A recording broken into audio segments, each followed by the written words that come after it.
Hola, hola, bienvenidos, apreciados estudiantes, a una clase más de DHI. El título de esta lección es La Cena del Señor. El primer día del Festival de los Panes sin Levadura, los discípulos se acercaron a Jesús y le preguntaron: ¿Dónde quieres que te preparemos la cena de la Pascua? Al entrar en la ciudad les dijo: verán a un cierto hombre, díganle, el maestro dice, mi tiempo ha llegado y comeré la cena de Pascua con mis discípulos en tu casa. Entonces los discípulos hicieron como Jesús les dijo y prepararon la cena de la Pascua. Recordemos que a ese hombre que le encontraron era un seguidor de Jesús, conocía a Jesús y con gusto prestó la casa para que hicieran la cena del Festival de la Pascua. Cuando todos se sentaron para la cena, Jesús se levantó de la mesa, se quitó el manto, se ató una toalla a la cintura y echó agua en un recipiente. Luego comenzó a lavarles los pies a los discípulos y a secárselos con la toalla que tenía en la cintura. Cuando se acercó a Simón Pedro, éste le dijo: Señor, ¿tú me vas a lavar los pies a mí? Jesús contestó: ahora no entiendes lo que hago, pero algún día lo entenderás. No, protestó Pedro, jamás me lavarás los pies. Si no te lavo, respondió Jesús, no vas a pertenecerme. Entonces Pedro accedió a que Jesús lo lavara. Después de lavarle los pies, se puso otra vez el manto, se sentó y preguntó: ¿entienden lo que acabo de hacer? Ustedes me llaman maestro, me llaman Señor, y tienen razón, porque es lo que soy. Y dado que yo, su Señor y Maestro, les he lavado los pies, ustedes deben lavarse los pies unos a otros. Les di mi ejemplo para que lo sigan. Hagan lo mismo que yo he hecho con ustedes. Les digo la verdad, los esclavos no son superiores a su amo, ni el mensajero es más importante quien envía el mensaje. Ahora que saben estas cosas, Dios los bendecirá por hacerlas. El principal mensaje del lavamiento de los pies es la humildad. En el contexto cultural de la época, el lavado de los pies era una tarea destinada a los siervos o esclavos, ya que los pies se ensuciaban fácilmente en las polvorientas calles. Cuando Jesús, siendo el Maestro y Señor, se inclinó a lavar los pies de sus discípulos, demostró la importancia de servir a los demás, incluso si uno está en una posición de autoridad. Al anochecer, Jesús se sentó a la mesa con los 12 discípulos. Mientras comía, les dijo: les digo la verdad, uno de ustedes me traicionará. Ellos, muy afligidos, le preguntaron uno por uno: ¿seré yo, Señor? Y Judas, el que lo iba a traicionar, también preguntó: ¿seré yo, Rabí? Y Jesús le dijo: tú lo has dicho. Mientras comían, Jesús tomó un poco de pan y lo bendijo. Luego le partió en trozos y lo dio a sus discípulos y dijo: tómenlo y cómanlo, porque esto es mi cuerpo. Tomó en sus manos una copa de vino y dio gracias a Dios por ella. Se la dio a ellos y les dijo: cada uno de ustedes beba de la copa, porque esto es mi sangre, la cual confirma el pacto entre Dios y su pueblo. Es derramada como sacrificio para perdonar los pecados de muchos. Acuérdense de lo que les digo. No volveré a beber este vino hasta el día en que lo beba de nuevo con ustedes en el reino de mi Padre. Luego cantaron un himno y salieron al monte de los olivos. Al decir: yo soy el pan y el vino, lo dijo en forma figurada, no real o literal. Así como en otras ocasiones Jesús dijo, yo soy la puerta, yo soy el camino. El pan representa el cuerpo y el vino representa su sangre. Esto es para recordar la muerte de Cristo. El acto de compartir el pan y el vino es un recordatorio de la muerte de Cristo, de su presencia continua en la vida de los creyentes y que somos parte de un mismo cuerpo, la Iglesia, y que debemos vivir en armonía fraternal. Jesús, a continuación, él predice la negación de Pedro. En el camino, Jesús les dijo, esta noche todos ustedes me abandonarán. Pedro declaró, aunque todos te abandonen, yo jamás te abandonaré. Jesús respondió, te digo la verdad, Pedro, esta misma noche, antes que cante el gallo, me negarás 3 veces que me conoces. No, insistió Pedro, aunque tenga que morir contigo, jamás te negaré. Y los demás discípulos juraron lo mismo. Esa misma noche, Jesús y sus discípulos fueron al huerto de Getsemaní a orar. Allí se postró de rodillas, rostro a tierra, y oraba diciendo a su Padre, Padre mío, si es posible que pase de mí esta copa de sufrimiento. Sin embargo, quiero que se haga tu voluntad, no la mía. Vemos aquí que Cristo como humano estaba triste, angustiado, sintió miedo, porque ya llegaba la hora de su sufrimiento y muerte. La oración de Jesús en Getsemaní es un modelo de cómo orar en medio de la angustia, honestamente, con confianza y siempre con disposición a aceptar la voluntad divina.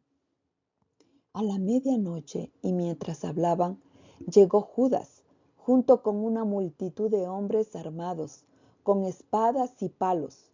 Los había enviado los principales sacerdotes y los ancianos del pueblo.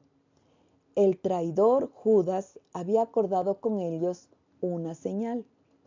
Sabrán a cuál arrestar cuando los salude con un beso. Entonces Judas fue directamente a Jesús, sí, y le saludó a Rabí, exclamando, y le dio el beso. Jesús dijo, amigo mío, ¿con un beso entregas a tu maestro? Bien, entonces los otros agarraron a Jesús y lo arrestaron.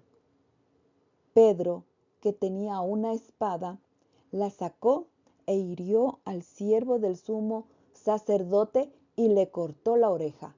Y Jesús le dijo, Pedro, guarda tu espada. Los que usan la espada morirán a espada. ¿No te das cuenta de que yo podría pedirle a mi Padre que enviara miles de ángeles para que nos protejan? ¿Y Él los enviará de inmediato? Pero si lo hiciera, ¿cómo se cumplirían las escrituras que describen lo que tiene que suceder ahora? Porque recuerden que si Cristo no hubiera muerto, la humanidad no tendría la esperanza de la salvación. Porque la paga del pecado es la muerte. Cada uno merecemos morir por el pecado. Pero Jesús sufrió la muerte que nosotros merecíamos y ahora nos entrega gratuitamente la salvación. Jesús se inclinó y recogió la oreja del siervo y lo colocó en su lugar. Y así, delante de todos, realizó un gran milagro de curación. Sin embargo, los soldados y todos los que fueron a arrestar a Jesús lo cogieron y lo llevaron a la casa de Caifás, el sumo sacerdote, donde estaban todos los ancianos reunidos. Mientras tanto, Pedro lo siguió de lejos y llegó al patio del sumo sacerdote. Entró sigilosamente y se sentó al lado de los guardias.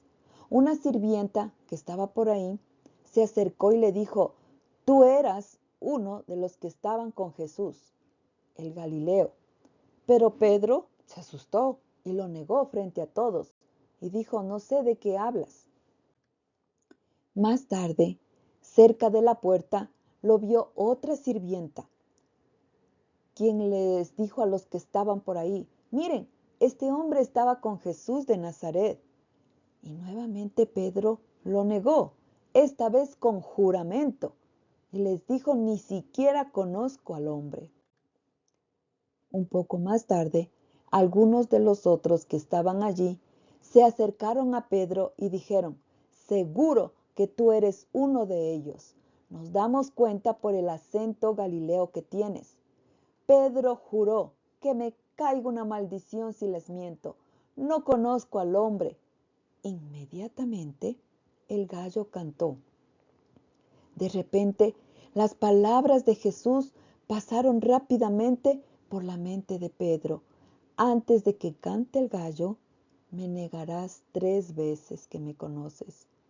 Y Pedro, con ese dolor en el corazón de haber negado a su Señor, salió corriendo, llorando amargamente.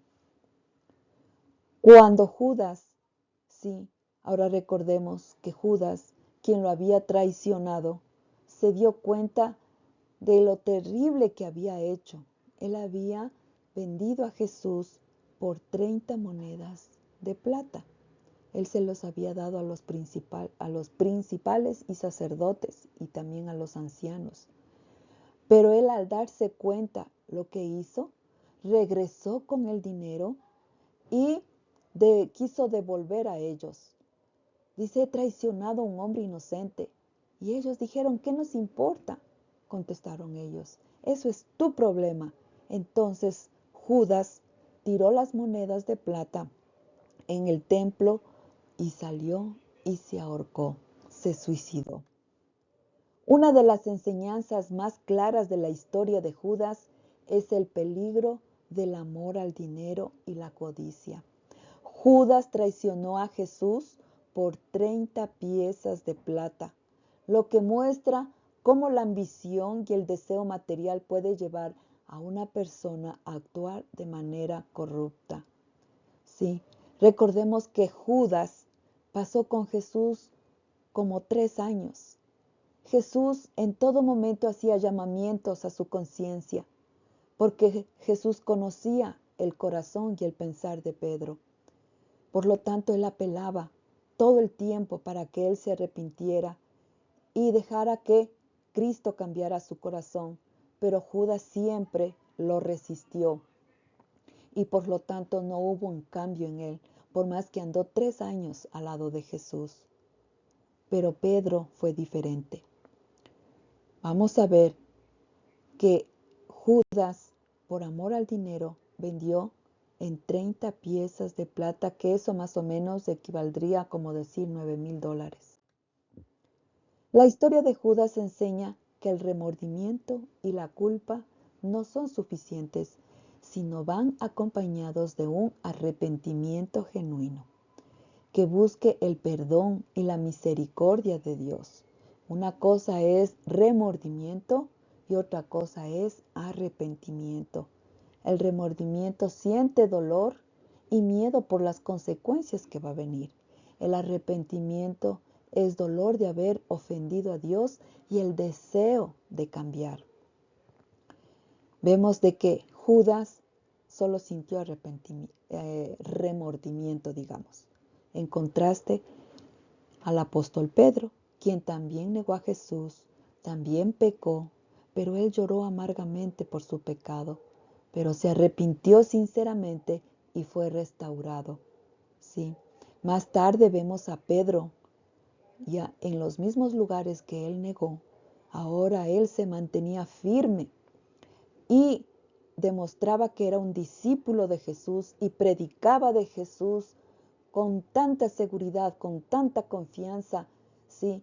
Aunque no le importaba si le arrestaban, si lo iban a matar, pero ahora él declaraba que era un discípulo verdadero de Jesús, un seguidor de él. Mientras que la historia de Judas muestra las trágicas consecuencias de no buscar esa reconciliación con Dios. Los principales sacerdotes recogieron las monedas que Judas dejó tirando en el suelo y dijeron, no sería correcto poner este dinero en el tesoro del templo, ya que se usó para pagar un asesinato. Luego de discutir unos instantes, finalmente decidieron comprar el campo del alfarero y convertirlo en un cementerio para extranjeros. Por eso todavía se llama el campo de sangre. Así se cumplió la profecía de Jeremías que dice, tomaron las 30 piezas de plata, el precio que el pueblo de Israel le puso a él, y compraron el campo del alfarero, como indicó el Señor.